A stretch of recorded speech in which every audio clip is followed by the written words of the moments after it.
Përshëndetje për gjithë ju që më ndiqni, sot kam sjell një recetë të re, lakër turshi me panxar dhe selino.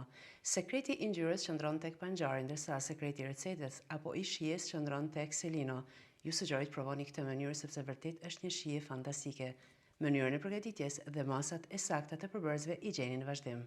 Fillimisht perimet i pastroj mirë, panxarin e qërojmë, lakrën e prejmë në mes, pastaj në 6 apo 8 pjesë sipas dëshire. Panxarin e prejmë në feta, fillimisht në kavanoza vendosim lakrën, shtojmë panxarin, majdanozin, qepën, selinon, specat të djegës, hudhër, piper të zi, kokër. Njëjtë vazhdojmë me procedurë të njëjtë deri në përfundim. Për shëllirë në tenxhere shtojmë kripën, sheqerin, ujin, e ziejmë për 5 deri në 7 minuta, pastaj e largojmë nga zjarri dhe shtojmë uthullën e mollës. E përziejmë mirë dhe hedhim në kavanoza. Kjo mënyrë e përgatitjes së kësaj turshie dallon nga turshit tona tradicionale, por është në rëndësi të ceket sepse të gjithë përbërësit janë të shëndetshëm. Prandaj ju sugjeroj të provoni edhe ju.